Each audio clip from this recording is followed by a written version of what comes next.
வணக்கம். நியமனத் தேர்வு, போட்டித் தேர்வு எந்த தேர்வுக்கு நீங்க படிக்கிறீங்க அப்படின்னாலும் 10ஆம் வகுப்பு ஒரு முக்கியமான வகுப்பு. அதில இருக்கிற ஒவ்வொரு பாடத்தையுமே நீங்க வரி வரியா படிச்சிருக்கணும். எந்த போட்டித் தேர்வா இருந்தாலும் சரி. நீங்க நியமனத் தேர்வுக்கு படிச்சாலும் சரி, எஸ்ஐக்கு படிச்சாலும் சரி, எஸ்ஜிடிக்கு படிச்சாலும் சரி, 10ஆம் வகுப்பு முக்கியமானது. அந்த 10ஆம் வகுப்பை நீங்க படிக்கணும், வரி வரியா படிக்கணும் அப்படின்னு நெனச்சா, எஸ்ஜிடி 10த் தமிழ்ங்கிற பிளேலிஸ்ட்ல இருக்கு. போய் படிங்க. நாம இந்த பதிவுல 6ஆம் இயல் பார்க்க போறோம். 5 இயல் வரைக்கும் பார்த்தாச்சு. 5ஆம் இயல்ல கலைஞரை பற்றியும் இலக்கணம், திருக்குறள் எல்லாமே இருக்குது. படிக்காதவங்க படிச்சுட்டு வந்துடுங்க. ஒவ்வொரு இயலையும் படிக்க 1 ஹவர் 1½ ஹவர் தான் ஆகும் உங்களுக்கு. கவனமாக படிச்சிங்க அப்படின்னா டக்குன்னு முடிச்சுட்டு இந்த இயலுக்கு வந்துடலாம். படிக்க ஸ்டார்ட் பண்ணுங்கள். நாம் இந்த இயலில் என்ன படிக்க போகிறோங்கிறத பார்க்கலாம்.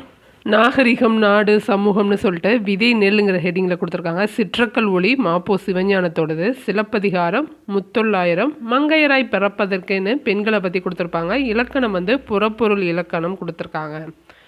இதில் ஏற்கனவே நீங்கள் பார்த்தீங்கன்னா ஏர் புதிதாகவும் மெய்கீர்த்தியும் இருக்கும். அதை தூக்கிட்டு தான் முத்தொள்ளாயிரம் வச்சுருக்காங்க. முத்தொள்ளாயிரம் இதுக்கு முன்னாடி பதிவில் இருந்துச்சு, முன்னாடி பதிப்பில் இருந்துச்சு, இடையில எடுத்துட்டாங்க. இப்போ திரும்பவும் கொடுத்துருக்காங்க. இந்த மாதிரி யாருக்கு எது தோணுதோ அதை வச்சுருவாங்க. அவங்க ஒரு டீம் இருக்காங்க இல்லையா, அவங்களுக்கு எது பிடிக்குதோ அது வந்துடும். அதேமாதிரி தான் எக்ஸாமில் கொஷினும் எந்த டாபிக் எந்த சைடில் அவங்களுக்கு ரிலேட்டடாக இருக்கோ அதில் கொஞ்சம் அதிகமாக எடுத்திருப்பாங்க. அதனால் நம்ம எல்லாத்தையும் படிச்சுக்கணும். முத்தொள்ளாயிரம் இதெல்லாம் சேர்த்துருக்காங்க. உங்கள் புக்கில் முத்தொள்ளாயிரம் இருக்கிறதுக்கு வாய்ப்பு இல்லை. அதனால் நீங்கள் எழுதி படிச்சுக்கோங்க. பாக்கி எல்லாம் சேமாக தான் இருக்கும். சிலப்பதிகாரமும் முன்னாடி இயலில் இருக்கும்னு நினைக்கிறேன். அதனால் படிக்கலாம். ஃபஸ்ட் லெசன் சிற்றக்கல் ஒளி. இந்த இயலை பொறுத்த வரைக்குமே இயல் 6ல் யார் ஹீரோ அப்படின்னா மாப்போ சிவஞானம் தான் ஹீரோ. சிற்றக்கல் ஒளி. மாப்போ சிவஞானம் நிறைய போராட்டம் பண்ணியிருப்பார். அவர் லைஃப் ஃபுல்லாகவே, அவர் சொன்னது ஃபுல்லாகவே போராட்டமாக தான் இருக்கும். சுதந்திரத்துக்கு முன்னாடியும் போராடியிருப்பார், சுதந்திரத்துக்கு அப்புறமும் போராடியிருப்பார். இப்போது சிவஞானம், மாப்போ சிவஞானத்தோட எனது போராட்டம்ங்கிற தன் வரலாற்று நூல்லேருந்து தான் இந்த கட்டுரை எடுக்கப்பட்டிருக்கு. சிவஞானம், சிவான் ஞாபகம் வச்சுக்கோங்க. இப்போ சிவகார்த்திகேயன் நடித்த படம் தானே ஓடுது. மாப்போ சிவஞானங்கிறவரை சிவான் போட்டுக்கோங்க. அவர் போராடியிருக்காரு. அவர் நிறைய போராட்டம் நடத்தியிருக்காரு. அதில் மொழி போராட்டமும் ஒன்று. மொழிவாரி மாநிலம் அமையறதுக்கு அவர் போராடியிருக்காரு. இப்போது சிவஞானம், மாப்போ சிவஞானம் சிவகார்த்திகேயன் மாதிரி ஞாபகம் வச்சுக்கிறதுக்காக சொல்கிறேன். மாப்போ சிவஞானம்னாக்கா அவர் பேர் சிலம்பு செல்வர்னு அவரை போட்டுருவாங்க. அவர் தன் வரலாற்று நூல் என்ன அப்படின்னு கேட்பாங்க. மாப்போ சிவஞானத்தோட தன் வரலாற்று நூல்னு கேட்டால் இல்லை சிற்றக்கல் ஒளின்னு போட்டுருவாங்க. கன்ஃபியூஸ் ஆகிடாதீங்க. எனது போராட்டம்ங்கிற நூல்லேருந்து தான் இந்த சிற்றக்கல் ஒளிங்கிற கட்டுரை எடுத்திருக்காங்க. அப்போ அவரோட தன் வரலாற்று நூல் என்னது? எனது போராட்டம். அவரை என்னன்னு சொல்லுவாங்க? சிலம்பு செல்வர்னு சொல்லுவாங்க. அவரோட நாட்கள் பார்த்திங்கன்னா 1906 to 1995 வரைக்கும். இந்த 52 வரைக்குமே அவர் போராடிட்டு தான் இருந்திருப்பார். விடுதலை போராட்ட வீரர் அவர். 1952 முதல் 54 2 வருஷம் சட்ட மேலவை உறுப்பினராக இருக்கார். 52 to 54. அதுக்கப்புறம் 78 வரைக்கும் எந்த ஆக்டிங்கும் கிடையாது. 1978 முதல் 1986 வரைக்கும் எந்த ஆக்ஷனும் இல்லை. சட்டமன்ற மேலவை தலைவராக பதவி வகிக்கிறாரு. 10 வருஷமா 8 வருஷமா 8 வருஷம். 1978லேருந்து 1986 வரைக்கும் சட்டமன்ற மேலவை. மொத்தம் 10 வருஷம் வேலை பார்த்துருக்காரு. 52 to 54 மேலவை உறுப்பினராக இருந்திருக்காரு. 78 to 86 வரைக்கும் மேலவை தலைவராக இருந்திருக்காரு. இதுக்கு இடையில தான் 1966 1966ல் சாகித்ய அகாடமி விருது வாங்கியிருக்காரு. வள்ளலார் கண்ட ஒருமைப்பாடுங்கிற நூலுக்காக. 52 to 54 உறுப்பினராக இருந்திருக்காரு. அதுக்கு இடையில தான் இந்த நூலை எழுதியிருக்காரு. 66ல் சாகித்ய அகாடமி விருது வாங்கிட்டார். வேலை செய்யாத போது தான் விருது வாங்கியிருக்காரு, ஞாபகம் வச்சுக்கோங்க. சாகித்ய அகாடமி விருது வாங்கினதோடு இல்லாமல் தமிழ்நாடு அரசு இவருக்கு 2 இடத்துல செலை வச்சுருக்கு. எங்கே அப்படின்னா திருத்தணியிலும் சென்னை தியாகராய நகரிலும். அவர் டி நகரில் தான் டி நகர் பக்கத்தில் தானே பிறந்தார். அதனால் டி நகரில் அவருக்கு செலை இருக்குது. இது இல்லாமல் அவர் திருத்தணியை தமிழ்நாட்டோட இணைக்கிறதுக்கு நிறைய போராடினார். மாலவன் குன்றம் போனால் என்ன, வேலவன் குன்றமாவது வேணும் அப்படின்னு போராட்டம் பண்ணி திருத்தணியை தமிழ்நாட்டோட சேர்த்தாரு. அதனால் அவருக்கு திருத்தணியிலையும் செலை வச்சுருக்காங்க. அடுத்து இன்னொரு பாக்ஸ் பாருங்கள். எத்திசையும் புகழ் மணக்கன்னு கொடுத்துருக்காங்க. கடல் கடந்து வாணிகம் நடந்துச்சு அப்படிங்கிறதுக்கான ஒரு கையெழுத்து பிரதியை கண்டுபிடிச்சிருக்காங்க. எங்கே அப்படின்னா ஆஸ்திரிய நாட்டு தலைநகரான வியன்னாவில் அருங்காட்சியகத்தில் பேப்பரஸ்தாலில் ஒரு கையெழுத்து சுவடி ஒன்று கண்டுபிடிக்கப்பட்டிருக்கு. அது யாருக்குமான ஒப்பந்தம் அப்படின்னா சேர நாட்டு துறைமுகமான முசிறியில் வாழ்ந்த தமிழ் வணிகருக்கும், சேர நாட்டு துறைமுகம் முசிறியில் வாழ்ந்த தமிழ் வணிகருக்கும், எகிப்து நாட்டில் அலெக்சாண்டரியா துறைமுகத்தில் வாழ்ந்த கிரேக்க வணிகருக்கும் இடையிலான வணிக ஒப்பந்தம். எங்கே வச்சுருக்காங்க? ஆஸ்திரிய நாட்டு தலைநகரம் வியன்னாவில் இருக்கிற அருங்காட்சியகத்தில் வச்சுருக்காங்க. அது சேர நாட்டு துறைமுகத்தில் வாழ்ந்த முசிறியில் வாழ்ந்த ஒரு வணிகருக்கும் கிரேக்க வணிகருக்கும் இடையிலான ஒப்பந்தம். எந்த நூற்றாண்டு அப்படின்னு கேட்டாங்கன்னா 2ஆம் நூற்றாண்டில் ஏற்படுத்தி கொள்ளப்பட்ட ஒப்பந்தம். அது பேப்பரஸ் தாளில் வைக்கப்பட்டுள்ளது. இது இல்லாமல் இன்னும் சில பாக்ஸ் கொஷின்ஸ்லாம் இருக்குது. இந்த பாக்ஸில் மார்சல் ஏ நேசமணி பற்றி பார்க்கலாம். அவர் ஒரு வழக்கறிஞர். அவர் என்னென்ன வேலையெல்லாம் செஞ்சார், அவருக்கு எங்கே சிலை இருக்குது, இவர் என்ன போராட்டம் பண்ணாருன்னு கேட்கலாம். கன்னியாகுமரி மாவட்டம் எப்போ தமிழ்நாட்டோட இணைஞ்சுது அப்படின்னு கேட்கலாம். இந்த எல்லா கேள்விக்கும் இதில் தான் ஆன்சர் இருக்குது. இளம் வயதிலேயே சமூக விடுதலைக்காக போராடியவர். இவர் ஒரு வழக்கறிஞர், நாகர்கோவில் நகர்மன்ற தலைவராக இருந்தவர், சட்டமன்ற உறுப்பினராக இருந்திருக்காரு, நாடாளுமன்ற உறுப்பினராகவும் பணியாற்றியிருக்காரு. குமரி மாவட்ட போராட்டத்தை முன்னெடுத்து சென்றார். அதனால தான் இவர் என்னன்னு சொல்கிறோம், மார்சல் நேசமணி என்று அழைக்கப்பட்டார். 1956 நவம்பர் 1ஆம் நாள் கன்னியாகுமரி மாவட்டம் தமிழ்நாட்டுடன் இணைந்தது. தமிழகத்தின் தென் எல்லையாக மாறியது. முக்கியமான நிகழ்வு 56 நவம்பர் 1 தான் நடந்திருக்கு. இவரோட நினைவை போற்றும் வகையில் தமிழ்நாடு அரசு இவருக்கு நாகர்கோவிலில் சிலையோடு மணிமண்டபமும் அமைத்துள்ளது. எந்த ஒரு பேராகிராஃபாக இருந்தாலும் அதில் லாஸ்ட் லைனை நல்லா தெளிவாக படிச்சுக்கோங்க. இவருக்கு சிலையோட மணிமண்டபம் கட்டியிருக்காங்க. எங்கே அப்படின்னா நாகர்கோவிலில் கட்டப்பட்டுள்ளது. இது இல்லாமல் இந்த பாடத்தில் இன்னொரு பாக்ஸ் இருக்குது, அதையும் பார்த்தலாம். சிலம்பு செல்வர்னு போற்றப்படுறது யார்? மாப்போ சிவஞானம். ஏன் அவரை சிலம்பு செல்வர்னு போட்டுறோம் அப்படின்னா, நான் சிலப்பதிகார காப்பியத்தை மக்களிடம் கொண்டு செல்ல விரும்பியதற்கு காரணம் உண்டு. திருக்குறளையோ கம்பராமாயணத்தையோ விரும்பாதவன் அல்லன். ஆயினும் இந்திய தேசிய ஒருமைப்பாட்டிற்கு கேடில்லாத வகையில் தமிழினத்தை ஒன்றுபடுத்த எடுத்துக்கொண்ட முயற்சிக்கு பயன்படக்கூடிய ஒரு இலக்கியம் தமிழில் உண்டென்றால் அது சிலப்பதிகாரத்தை தவிர வேறில்லை என்று உறுதியாக கூறுவேன். இளங்கோ தந்த சிலம்பு தமிழினத்தின் பொது சொத்து. எனவேதான் தமிழகத்தில் பட்டி தொட்டி எங்கும் சிலப்பதிகார மாநாடு நடத்தினேன். இப்போ தெரிஞ்ச இவர் ஏன் சிலம்பு செல்வர்னு சொல்லியிருக்காங்கன்னு, சிலப்பதிகாரத்தை மக்கள்கிட்ட கொண்டு போய் அது மூலியமாக சுதந்திரத்துக்கு எந்தாவது பேச முடியுமா அப்படின்னு இடையில பேசியிருக்காரு. அதனால தான் இவர் என்னன்னு சொல்லியிருக்காங்க, சிலம்பு செல்வர்னு சொல்லியிருக்காங்க. ஒற்றுமையை அதிகரிக்கிறதுக்கு அவர் எடுத்துக்கிட்ட காப்பியம் சிலப்பதிகார காப்பியம். எங்கே பார்த்தாலும் சிலப்பதிகார மாநாடு நடத்தியிருக்காரு. இது எல்லாத்தையும் வச்சுட்டு சிலப்பதிகார மாநாடு பட்டி தொட்டி எங்கும் நடத்தினவர் யாருன்னு கூட கேட்டால் அதுக்கு ஆன்சரு மாப்போ சிவஞானம் தான். மாப்போ சிவஞானத்தோட அவரே எழுதுனதை பார்க்க போகிறோம். இந்திய விடுதலை போராட்ட வரலாற்றில் 1906ஆம் ஆண்டு மிக சிறப்புடையது. ஏன் அப்படின்னா வ.உ. சிதம்பரனார் ஆங்கிலேயருக்கு எதிராக சுதேசி கப்பல் வாங்கி நிறுவனத்தை தொடங்கினது 1906 தான். அந்த சிறப்புமிக்க ஆண்டில் தான் நான் பிறந்தேன் அப்படின்னு சொல்லியிருப்பாரு. எப்போ அவர் பிறந்தார் அப்படின்னா ஜூன் 26ஆம் நாள் சென்னை 1000 விளக்கு வட்டம் சால்வன் குப்பம்ங்கிற பகுதியில் அவர் பிறந்திருப்பார். சென்னை 1000 விளக்கு வட்டம் சால்வன் குப்பம் தான் அவர். சென்னையை சேர்ந்தவர் தான் அவர். என் தந்தையார் பெயர் பொன்னுசாமி. அவரோட தந்தையார் பெயர் பொன்னுசாமி, அம்மா பேர் சிவகாமி. இவங்க 2 பேருக்கு தான் பிறந்தாங்க. அவங்க வச்ச பேர் அவங்க அப்பா அம்மா அவருக்கு வச்ச பேர் என்ன அப்படின்னா ஞானப்பிரகாசம்ங்கிறத அவங்க அப்பா அம்மா வச்ச பேர். அதை யார் மாற்றினா அப்படின்னு கேட்டால் சரபையருங்கிறவர் தான் அதை மாற்றிருப்பார். சரபையருங்கிற ஒரு முதியவர், அவர் தான் சிவஞானின்னு மாற்றிருப்பார். அது கொஞ்சம் மாற்றி இப்போது சிவஞானம்னு நம்ம அழைச்சிக்கிட்டு இருக்கோம். அடுத்து அவரோட பள்ளி படிப்பு என்னாச்சு அப்படின்னு கொடுத்துருப்பாங்க. 3ஆம் வகுப்பு சேர்ந்து 7ஆம் நாளில் ஸ்கூலுக்கு போகிறாரு. மதியம் சாப்பிட்டுட்டு வரும்போது ஏன் புக் எடுத்துகிட்டு வரலை அப்படின்னு திட்டாரு, விரட்டி விட்டாராம். ஸ்கூல்லேருந்தே விரட்டி விட்டுட்டாரு. அதுலேருந்து அவருக்கு அவமானமாக போயிடுச்சு, நான் போகலை அப்படின்னு சொல்லியிருப்பாரு. அடுத்து பார்த்தீங்க அப்படின்னா, அன்னையார் இளமையிலேயே எனக்கு பயிற்றுவித்த பாக்கள் என்னென்ன அப்படின்னா அல்லி அரசாணி மாலை, பவளக்கொடி மாலை, அம்மானை பாடல், இதெல்லாம் அவங்க அன்னையார் இளம் வயதிலேயே சொல்லி கொடுத்துருக்காங்க அப்படின்னு சொல்லியிருப்பாரு. அவர் விரும்பி படித்தது என்ன அப்படின்னா சித்தர் பாடல்களை நான் விரும்பி படித்து மனனம் செய்தேன்னு சொல்லியிருப்பாரு. அவர் சித்தர் பாடல்கள் படிக்கிறாரு. அவங்க அம்மா அன்னையார்னு போட்டிருக்காங்க. அவங்க அன்னையார் என்ன சொல்லியிருக்காங்க அப்படின்னா அல்லி அரசாணி மாலை, பவளக்கொடி மாலை, அம்மானை பாடல்கள்லாம் சொல்லி கொடுத்தாங்க. இது இல்லாமல் ஒரு சொற்பொழிவும் நிறைய கேட்பாராம். அதை கேட்டு நான் என்னோட ஞானத்தை பெருக்கிக்கிட்டேன்.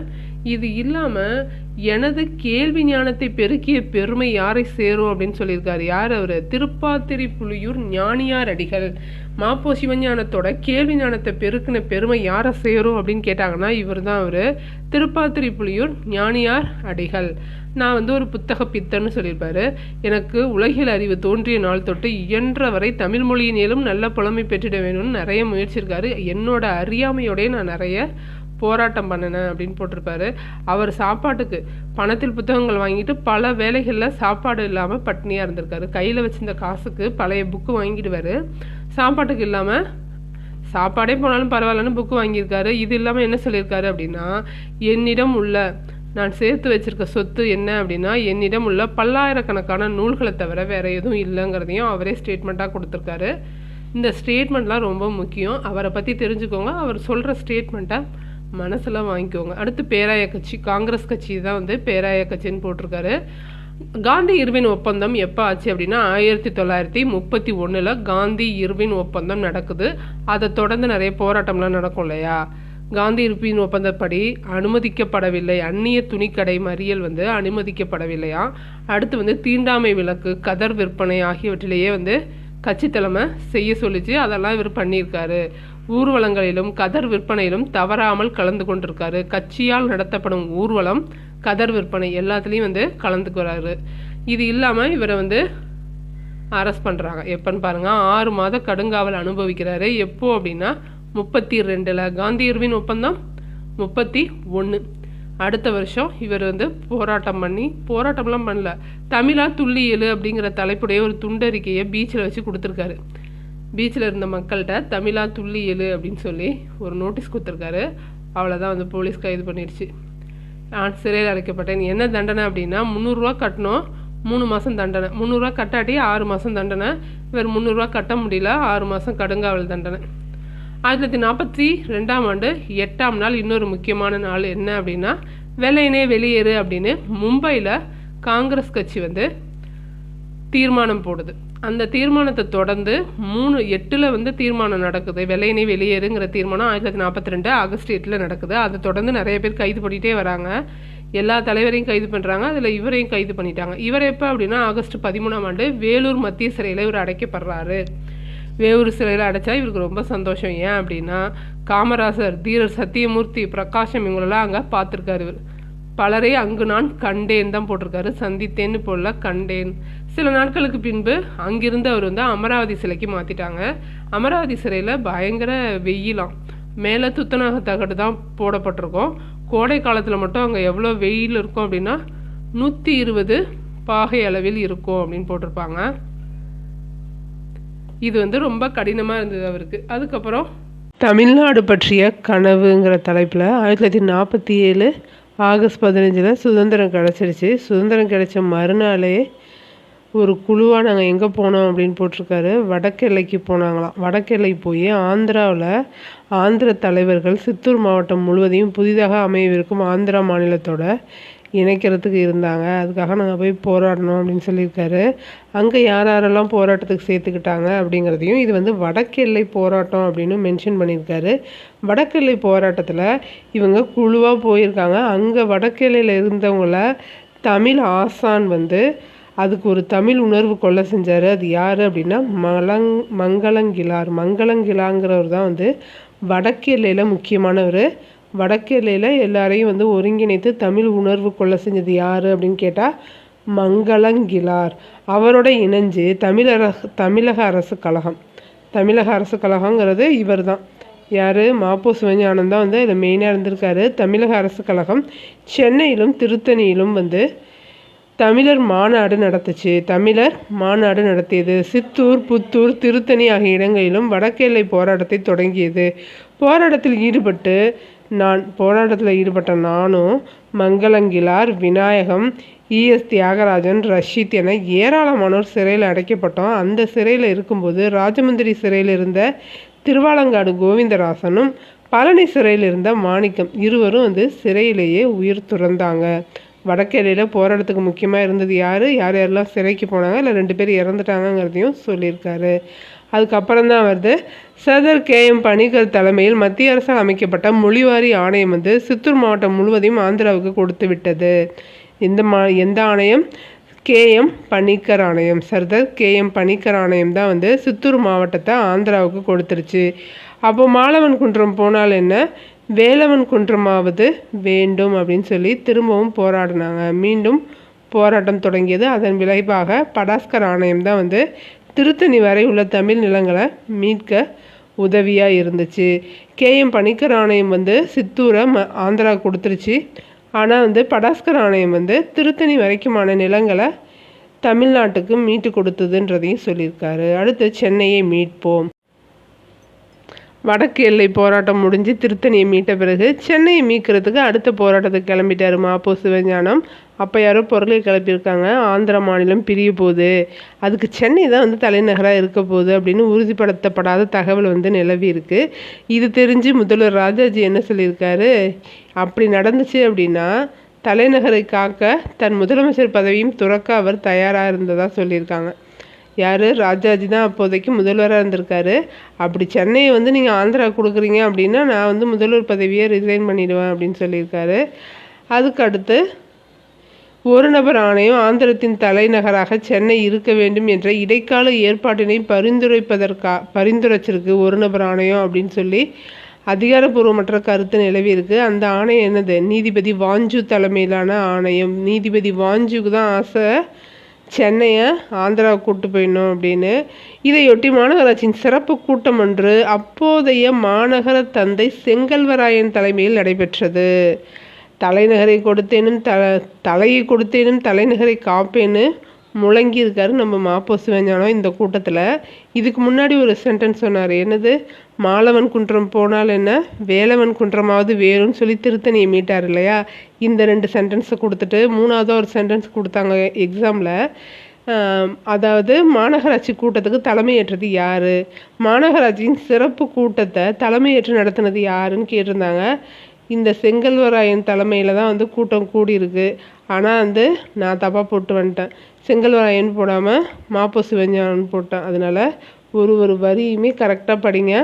இந்த கூட்டத்துக்கு தலைமையேற்றது செங்கல்வராயன் தலைமையில். அவர் யாருன்னா மாநகர தந்தைன்னு சொல்கிறாங்க. செங்கல்வராயன் தலைமையில் தான் வந்து கூட்டம் நடந்துச்சு. எதுக்காக? சென்னையை வந்து ஆந்திராட்ட கொடுத்துடக்கூடாது அப்படிங்கிற ஒரு சுச்சுவேஷனில் கூடின கூட்டத்தில் தலைமையேற்றது செங்கல்வராயன். அந்த கூட்டத்தில் தான் நம்ம சிவா என்ன சொல்லியிருப்பாரு, தலையை கொடுத்தேனும் தலைநகரை காப்போம் என்று முழங்கினேன். தீர்மானம் வெற்றிகரமாக நிறைவேற்றப்பட்டதை அடுத்து நடுவண் அரசை அசைத்தது. கடைசியாக நடுவண் அரசு எப்போ சொல்லுச்சு? 25/3/1953 அப்போதைய பிரதமர் நேரு என்ன சொல்லிட்டாரு, அதிகாரப்பூர்வமாக ஒரு உறுதிமொழியை கொடுத்துட்டாரு. என்ன உறுதிமொழி அப்படின்னா, ஆந்திராவோட தலைநகரம் ஆந்திராக்குள்ளே தான் இருக்கும், ஆந்திராலேருந்து வெளியில் போயிட்டு நாங்கள் தலைநகரை தேட மாட்டோம்னு சொல்லிட்டாங்க. அப்போது சென்னை வந்து தமிழ்நாட்டுக்கு தான் அப்படிங்கிறது உறுதியாயிடுச்சு. அதுக்கப்புறம் தான் தெற்கெல்லை போராட்டத்தை பற்றி சொல்கிறாரு. இது வரைக்கும் வடக்கெல்லை போராட்டத்தை சொன்னார், இப்போது தெற்கெல்லை. தாய் தமிழாக மக்களில் பலர் தெற்கெல்லை கிளர்ச்சியோடு எனக்குள்ளே தொடர்பே அறிய மாட்டாங்க. ஆனால் நான் முதல்ல போராட்டம்னு ஸ்டார்ட் பண்ணது வந்து தெற்கெல்லை தான் அப்படின்னு சொல்கிறாரு. தெற்கெல்லை கிளர்ச்சியால் தான் 1946 அக்டோபர் 25 நாகர்கோவில் நகரின் ஒரு பகுதியான வடிவீஸ்வரத்தில் வடிவை வாலிபர் சங்கத்தின் ஆண்டு விழாவில் நான் பேசினேன். அதுதான் வந்து தெற்கெல்லை கிளர்ச்சி பற்றிய எனது முதல் பேச்சு அப்படின்னு சொல்லியிருப்பார். அந்த கிளர்ச்சி நடக்கும்போது திருவிதாங்கூர் சமஸ்தானம் வந்து தனி அரசாக இருந்தது. திருவிதாங்கூர் சமஸ்தானம் தனி அரசாக அந்த டயத்தில் இருந்தது அப்படின்றதையும் சொல்லியிருப்பாங்க. அடுத்து 1953-54 வந்து தெற்கெல்லை போராட்டம் வந்து அதிகரிக்குது. அப்போது திருவிதாங்கூர் முடியாட்சியிலிருந்து மீட்கவும் போராடி இருக்காங்க. தமிழகத்துக்கு வடக்கு தெற்கு எல்லை கிளர்ச்சிகளை தமிழகம் முழுவதும் தழுவிய அளவில், தமிழ்நாடு தழுவிய அளவில் தொடங்கி வச்ச பெருமை யாரை சேரும் அப்படின்னா தமிழக அரசு கழகத்தும் என்றால் அது மிக இல்லை. இருந்தாலும் தமிழக அரசு கழகம் தான் நடத்துது, இருந்தாலும் அந்த பொறுப்பை யாருக்கிட்ட தான் விட்டுருந்தோம் அப்படின்னு சொல்கிறாரு மாப்போ. எல்லைப்பகுதி மக்களிடமே அந்த பொறுப்பை விட்டிருந்தோம் அப்படின்னு சொல்கிறாரு. அடுத்து PS மணி, மா சங்கரலிங்கம், நாஞ்சில் மணிவர்மன், PJ பொன்னையா ஆகியோர் முதன்மையானவர்கள். தெற்கெல்லை கிளர்ச்சியில் திருவிதாங்கூர் ஆட்சி நடத்திய துப்பாக்கிச்சூடு, திருவிதாங்கூர் ஆட்சி வந்து துப்பாக்கிச்சூடு நடத்துது. அதில் உயிர் நீத்த தமிழக அரசு கழக தோழர்கள் யார் யார் அப்படின்னா தேவசகாயமும் செல்லையாவும். இந்த தெற்கெல்லை போராட்டத்தில் 2 பேர் உயிர் நீக்கிறாங்க. ஏன் அப்படின்னா தமிழக அரசு தோழர்களை வந்து திருவிதாங்கூர் ஆட்சி வந்து துப்பாக்கிச்சூடு நடத்துது. திருவிதாங்கூர் ஆட்சியில் நடத்தப்பட்ட துப்பாக்கிச்சூடுனால 2 பேர் உயிர் இழக்கிறாங்க. யார் யார் அப்படின்னா தேவசகாயமும் செல்லையாங்கிற 2 பேரையும் மறந்துடக்கூடாது அப்படின்னு சொல்லியிருக்காரு. அது இல்லாமல் நேசமணி, இயற்கையாகவே போர்க்குணம் கொண்ட நேசமணி தென் திருவிதாங்கூரில் மிகுந்த செல்வாக்குடையவராய் இருந்தார். அவர் வருகைக்கு பிறகுதான் என்னாச்சு, போராட்டம் மேலும் வலுப்பெற்றது. திருவிதாங்கூர் ஆட்சி அகன்று கேரள மாநிலம் உருவாயிடுச்சு. திருவிதாங்கூர் ஆட்சி அகன்று கேரள மாநிலம் உருவாயிடுச்சு. இதில் எந்தெந்த ஊரை சேர்த்தாங்க அப்படிங்கிறத கொடுத்துருக்காங்க. அப்போது தமிழகம் மிகுதியாக வாழக்கூடிய தேவிக்குளம், பீர்மேடு, தோவாளை, அகத்தீஸ்வரம், கல்குளம், விளவங்கோடு, நாகர்கோவில் ஆகிய பகுதிகள் தமிழகத்தோடு சேர வேண்டும் என தமிழக அரசு கழகம் போராட்டத்தை தொடங்கியது. பசல் அலி ஆணையத்திட்ட விண்ணப்பிக்கிறாங்க. இப்போ சொன்ன இல்லையா, அந்த ஊரெல்லாம் எங்களுக்கு வேணும் அப்படின்னு விண்ணப்பித்திருக்காங்க. பசல் அலி ஆணையமும் நடுவண் அரசுக்கு தந்த பரிந்துரை எப்போ அப்படின்னா 1955 அக்டோபர் 10 அந்த அறிக்கையை வெளியிடுது. எந்தெந்த ஊரை சென்னைக்கு தரீங்க, தமிழ்நாட்டுக்கு தரீங்க அப்படின்னு. சென்னை மாநிலத்தில் உள்ள மலபார் மாவட்டத்தை கேரளத்தோடும், திருவிதாங்கூர், கொச்சி ராஜ்யத்தில் இருந்த கல்குளம், விழுவங்கோடு, தோவாளை, அகத்தீஸ்வரம், செங்கோட்டை ஆகிய பகுதிகள் தமிழ்நாட்டோடும் இணைய வேண்டும் என்ற குறிப்பிட்டிருக்கு. இருந்தாலும் தேவிக்குளமும் பீர்மேடும் நம் கையை விட்டு போய்விட்டன. பாக்கி மட்டும்தான் நமக்கு வந்திருக்கு. தேவிக்குளமும் பீர்மேடும் நமக்கு வரல. பாக்கி இடமெல்லாம் தமிழ்நாட்டோட சேர்த்துருக்காங்க. புறநானூறு சிலப்பதிகாரம் ரெண்டுத்துலேயும் தமிழகத்தின் வடக்கு எல்லை வேங்கடமலையாகவும் தெற்கு எல்லை குமரிமுனையாகவும் கூறப்படுவதனை படித்தபோது எனக்கு நெஞ்சம் இன்புறுகிறது. மலையும் கடலும் ஒரு நாட்டின் இயற்கை எல்லையாக அமைவதென்பது அந்த நாட்டின் தவ பயனாகும். அந்த தெய்வீக எல்லைகளை ஓரளவேனும் தமிழகம் திரும்ப பெற்றது என்பதே என் வாழ்நாள் மகிழ்ச்சியாகும்னு சொல்லி முடிச்சிருக்காரு. இந்த போராட்டங்கள்லாம் ரொம்ப முக்கியமானது. கரெக்டாக படிச்சுக்கோங்க. நம்ம திரும்பவும் கொஷின்ஸாக படிப்போம். இன்னுமே உங்களுக்கு மனசில் பதிஞ்சிரும். 10ஆம் வகுப்பு இயல் 6 சிற்றக்கல் ஒலிக்கான வினாக்களாக பார்க்க போகிறோம். இது வரைக்கும் பார்த்த நோட்ஸ் அப்படியே வினாவாக எழுதியிருக்கேன். விடை சொல்ல போகிறீங்க. சொல்லலாமா? இந்திய விடுதலை போராட்ட வரலாற்றில் மாப்போ சிவஞானம் எந்த ஆண்டை முக்கியமானதாக கருதினார்? 1906. ஏன்? அந்த வருஷம்தான் அவர் பிறந்தார். அதனால் வ.உ. சிதம்பரனார் ஆங்கிலேயருக்கு எதிராக சுதேசி கப்பல் நிறுவனம் தொடங்கியது எப்போ அப்படின்னா 1906. மாப்போ சிவஞானம் பிறந்த வருடம் என்ன அப்படின்னு கேட்டிருக்காங்க. ஜனவரி 26ஆம் நாள் 1906. சென்னை ஆயிரவிளக்கு வட்டம், சால்வன் குப்பம். சிவஞானத்தின் பெற்றோர் யார்? தந்தை பொன்னுசாமி, தாயார் சிவகாமி. மாப்போ சிவஞானம் இயற்பெயர் பெற்றது ஞானப்பிரகாசம்ங்கிறது அவரோட இயற்பெயர். ஞானப்பிரகாசம் என்ற பெயரை சிவஞானி என்று மாற்றி அழைத்தது யாருன்னு கேட்பாங்க. சரபையர் என்ற முதியவர். சிவஞானத்தின் பள்ளி படிப்பு நிறுத்தப்பட்டது எப்போ? 3ஆம் வகுப்பில். காரணம் புத்தகம் இல்லாமை. சிவஞானத்துக்கு அன்னையார் பயிற்றுவித்தது என்ன அப்படின்னா அல்லி அரசாணி மாலை, பவளக்கொடி மாலை, அம்மானை பாடல்கள். சிவஞானம் தானாகவே விரும்பி படித்தது சித்தர் பாடல்களை. மாப்போ சிவஞானம் கேள்வி அறிவை பெருக்கின பெருமை யாரை பெருக்கிய பெருமை திருப்பாத்திரி புலியூர் ஞானியார் அடிகளுக்கு சேரும். என் வாழ்நாளில் நானாக முயன்று சேர்த்த சொத்துக்கள் என சிவஞானம் கூறுவது பல்லாயிரக்கணக்கான நூல்கள். காங்கிரஸ் கட்சியில் காந்தி இர்வின் ஒப்பந்தம் நடந்த ஆண்டு 1931. 30/9/1932 மாப்போ சிவஞானம் சிறையில் அடைக்கப்பட காரணம் என்ன? தமிழா துள்ளி எழு என்னும் தலைப்பில் துண்டறிக்கையை எங்கே கொடுத்தாரு? கடற்கரையில் வழங்கியதற்காக. தமிழா துள்ளி எழு என்னும் துண்டறிக்கையை கடற்கரையில் வழங்கியதற்காக தான் அவர் கைது செய்யப்பட்டார். சரி, மாப்போ சிவஞானத்திற்கு வழங்கப்பட்ட தண்டனை என்ன? 3 மாதம் கடுங்காவல், 300 ரூபாய் அபராதம். அபராதம் கட்ட தவறினால் 6 மாதம் கடுங்காவல். அடுத்து 15வது கேள்வி பாருங்க. வெள்ளையனே வெளியேறு என்னும் தீர்மானம் எப்போது எங்கு நிறைவேற்றப்பட்டது? இது எல்லாமே புக்கில் இருக்கு, நம்ம படித்தோம் இல்லையா? ஆகஸ்ட் 8, 1942. அடுத்து வெள்ளையனே வெளியேறு தீர்மானத்திற்கு பிறகு மாப்போ சிவஞானம் கைது செய்யப்பட்ட நாள் மற்றும் சிறையில் அடைக்கப்பட்ட இடம். ஆகஸ்ட் 8 வெள்ளையனே வெளியேறு நிறைவேறுது. ஆகஸ்ட் 13 கைது பண்ணுறாங்க. வேலூர் சிறைச்சாலையில் அடைக்கிறாங்க. வேலூர் சிறைச்சாலையில் மாப்போ சிவஞானம் யார் யாரை பார்க்குறாரு? காமராசர், தீரர் சத்தியமூர்த்தி, பிரகாசம், இவங்களெல்லாம் பார்க்குறாரு. மாப்போ சிவஞானம் மாற்றப்பட்ட அமராவதி சிறையில் கோடை காலத்தில் வெயிலின் அளவு என்ன? 122 பாகை. அடுத்து விடுதலை அடைந்த மறுநாள் ஆகஸ்ட் 16ஆம் நாள் மாப்போ சிவஞானம் குழுவாக சென்ற இடம் எது? வடக்கு எல்லை போராட்டத்தில் மாப்போ சிவஞானத்தோட சேர்ந்து யார் யாரெல்லாம் சிறைக்கு போனாங்கங்கிறதையும் தெரிஞ்சுக்கோங்க. யார் யார்? மங்களங்கிழார், விநாயகம், இஎஸ் தியாகராஜன், ரஷீத். அந்த வடக்கு எல்லை போராட்டத்தில் முக்கியமான ஒரு தமிழர் உணர்வை எழச் செய்தது யாருன்னு கேட்டால் யாரை சொல்லணும்? மங்களங்கிழாரை தான் சொல்லணும். வடக்கில் போராட்டத்தின் போது உயிர் துறந்த இருவர் யார்? வடக்கு எல்லை போராட்டத்தில் உயிர் துறந்த 2 பேர் யார்? திருவாலங்காடு கோவிந்தராசன், பழனி சிறையில் இருந்த மாணிக்கம். கோவிந்தராசனும் மாணிக்கமும் 2 பேர் இறந்துருக்காங்க. இதே மாதிரி தெற்கலையிலையும் 2 பேர் இறந்துருப்பாங்க. மத்திய அரசால் அமைக்கப்பட்ட மொழிவாரி ஆணையம் சர்தார் KM பணிக்கர் ஆணையம். சித்தூர் மாவட்டம் முழுவதையும் ஆந்திராவுக்கு சொந்தம் என அறிவித்தது எது? சர்தார் KM பணிக்கர் ஆணையம் தான் அறிவிச்சது. மாலவன் குன்றம் போனால் என்ன, வேலவன் குன்றமாவது எங்களுக்கு வேண்டும் என்று முழங்கியவர் யாரு? நம்ம சிவஞானம் தான். இதில் வேலவன் குன்றம்னா என்ன? திருத்தணி. மாலவன் குன்றம்னா என்ன? வெங்கடாஜலபதி இருக்கிற திருப்பதி. திருத்தணி தான் வேலவன் குன்றம். எந்த ஆணையம் மூலமாக திருத்தணி வரை உள்ள தமிழ் நிலங்கள் மீட்கப்பட்டன? படாஸ்கர் ஆணையம் மூலமாக திருத்தணி வரை இருந்த நிலங்கள் மீட்கப்பட்டது. ஆந்திர மாநிலம் அமைவதற்கு ஏற்படுத்தப்பட்டிருந்த ஒரு நபர் ஆணையம் யாரு? இந்த வாஞ்சு. இவருக்கு தான் என்ன ஆசை? சென்னையை எப்படியாவது ஆந்திராவுக்கு தலைநகராக ஆக்கிடணும் அப்படிங்கிறது. ஆந்திராவின் தலைநகரான எந்த ஊரை ஏற்க இடைக்கால ஏற்பாடு நடப்பதாக அதிகாரப்பூர்வமற்ற கருத்துக்கள் நிலவின?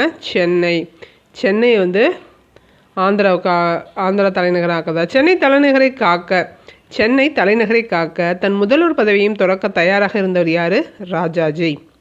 அடுத்து, சென்னை ஆந்திர மாநிலத்தின் தலைநகராவதை தடுக்க மாநகராட்சி சிறப்பு கூட்டம் ஒன்றை ஏற்பாடு செய்தவர் மாநகர தந்தை செங்கல்வராயன். தலையை கொடுத்தேனும் தலைநகரை காப்போம் என்று முழங்கியவர் யாரு? நம்ம சிவா. ஆந்திர அரசின் தலைநகரம் ஆந்திர நாட்டின் எல்லைக்குள்ளேயே அமையும் என உறுதிமொழியை கொடுத்தது யாரு? நடுவண் அரசு சார்பில் 25/3/1953 பிரதமர் நேரு தான் அந்த உறுதிமொழியை கொடுத்தாரு. 1946 அக்டோபர் 25 மாப்போ சிவஞானம் முதலாக ஈடுபட்ட கிளர்ச்சி எது? தெற்கெல்லை கிளர்ச்சி. நாகர்கோவில் ஒரு பகுதியான வடிவேஸ்வரத்தில் எந்த ஆண்டு விழாவில் தெற்கெல்லை கிளர்ச்சி பற்றி மாப்போ சிவஞானம் பேசினார்? வடிவை வாலிபர் சங்கத்தின் ஆண்டு விழாவில் தான் தெற்கெல்லை பற்றி மாப்போ சிவஞானம் பேசினார். தெற்கெல்லை போராட்டத்திற்கு மாப்போ சிவஞானம் மேற்கொண்ட போது தனி அரசாக இருந்தது. அந்த போராட்டத்தப்போ திருவிதாங்கூர் சமஸ்தானம் தனி அரசாக இருந்தது. தேசிய ஒருமைப்பாட்டிற்கு கேடில்லாத வகையில் தமிழினத்தை ஒன்றுபடுத்த ஒரு இலக்கியம் தமிழில் உண்டென்றால் அது என்ன? சிலப்பதிகாரம் தான். சொன்னது மாப்போசி. வடக்கு தெற்கு எல்லை போராட்டத்தை தமிழக அரசு கழகம் தொடங்கிய போது போராட்டத்தின் பொறுப்பை யாரிடமே விட்டு வைத்திருந்ததாக சிவஞானம் சொல்றாரு? எல்லைப்பகுதி மக்களிடமே விட்டு வைத்திருந்தார். திருவிதாங்கூர் அரசு நடத்திய துப்பாக்கிச் சூட்டில் உயிர் நீத்த தமிழக அரசு கழக தோழர்கள் யார்? தேவசகாயம் செல்லையா. 38வது கேள்வி பாருங்க. யாருடைய வருகைக்கு பிறகு தெற்கெல்லை போராட்டம் வலுப்பெற்றது? நேசமணி. மார்சல் நேசமணி வருகைக்கு பிறகு.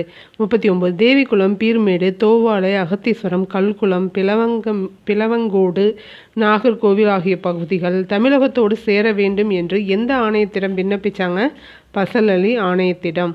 1955ஆம் ஆண்டு 10ஆம் தேதி வெளியான பசலலி ஆணையத்தோட பரிந்துரை தமிழ்நாட்டோட சேர்க்கப்பட்ட பகுதிகள் எது? திருவிதாங்கூர், கொச்சி, கல்குளம், வில்வங்கோடு, தோவாளை, அகத்தீஸ்வரம், செங்கோட்டை ஆகிய பகுதிகள் சேர்க்கப்பட்ட பகுதிகள். எந்த 2 நூல்களில் தமிழகத்தின் வடக்கெல்லை வேங்கடமலையாகவும் தெற்கெல்லை குமரிமுனையாகவும் கூறப்படுவதனை படித்தபோது மாப்போ சிவஞானம் நெஞ்சம் இன்புற்றதாக கூறியிருக்காரு? புறநானூற்றிலும் சிலப்பதிகாரத்திலும். எந்த 2 நூலில் வடக்கே வேங்கடமலை தெற்கே கன்னியாகுமரின்னு சொல்லியிருக்கு?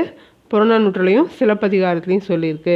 நாகர்கோவில் நகர்மன்ற தலைவராகவும் சட்டமன்ற உறுப்பினராகவும் நாடாளுமன்ற உறுப்பினராகவும் பணியாற்றினார். இவர் ஒரு லாயர், அதையும் தெரிஞ்சுக்கோங்க. வழக்கறிஞராகவும் இருந்தது யார்? மார்சல் நேசமணி. கன்னியாகுமரி மாவட்டம் தமிழ்நாட்டுடன் இணைந்தது எப்போ அப்படின்னா 1956 நவம்பர் 1. யாருடைய நினைவை போற்றும் வகையில் தமிழக அரசு நாகர்கோவிலில் சிலையோடு மணிமண்டபம் அமைத்துள்ளது? மார்சல் நேசமணி. குமரி மாவட்ட போராட்டத்தை முன்னெடுத்து சென்றவர் யார்? மார்சல் நேசமணி. ஆஸ்திரேலிய நாட்டு தலைநகரான வியன்னாவில் உள்ள அருங்காட்சியகத்தில் பேப்பரஸ்தால் யாருடன் செய்யப்பட்ட வணிக ஒப்பந்தம் கூறப்பட்டுள்ளது? சேர நாட்டு முசிறில் வாழ்ந்த தமிழ் வணிகருக்கும் கிரேக்க வணிகருக்கும் இடையிலான 2ஆம் நூற்றாண்டை, கிரேக்க வணிகர்னு வரணும், வணிகருக்கும் இடையிலான 2ஆம் நூற்றாண்டைச் சேர்ந்த வணிக ஒப்பந்தம். மாபோ சிவஞானத்தின் தன் வரலாற்று நூல் பெயர் என்ன? எனது போராட்டம். எனது போராட்டம். சிற்றக்கல் ஒலி கிடையாது, சிற்றக்கல் ஒலி லசனோட தலைப்பு தான். ஓகேவா? 48வது கேள்வி பாருங்க. 1966ஆம் ஆண்டு எந்த நூலுக்காக சாகித்ய அகாடமி விருது பெற்றார்? மாப்போ சிவஞானம் வள்ளலார் கண்ட ஒருமைப்பாடு. சட்டமன்ற மேலவை உறுப்பினராக பதவி வகித்த ஆண்டுகள் 52 to 54. சட்டமன்ற மேலவை தலைவராக பதவி வகித்த ஆண்டுகள் 1978 to 86. சிவஞானத்தோட காலம் தெரிஞ்சுக்கோங்க. 1906 பிறந்து 95 தான் இறந்தார். இதில் நாம் ஃபஸ்ட்டு 20 நிமிஷம் புக்கை பார்த்து படிக்கிறோம், அடுத்து 10 நிமிஷம் நோட்ஸாக எழுதி வச்சு படிக்கிறோம். இது ரெண்டுத்தில் எது ரொம்ப முக்கியமானதுன்னு சொல்லுங்கள். நீங்கள் ஒரு சப்ஸ்கிரைபர் கேட்டதுனால தான் நான் ஃபஸ்ட்டு புக்கை வச்சு படிச்சுட்டு அதுக்கப்புறம் என்னோடய நோட்ஸை போடுறேன். ரெண்டுமே ரொம்ப ரொம்ப முக்கியமானது. படிக்கிறத விட ரிவைஸ் பண்ணுறது ரொம்ப ரொம்ப முக்கியம். ரெண்டுத்தையும் சேர்த்து படிச்சுக்கோங்க. பேலன்ஸாக நான் அடுத்த பதிவில் தரேன். நன்றி, வணக்கம்.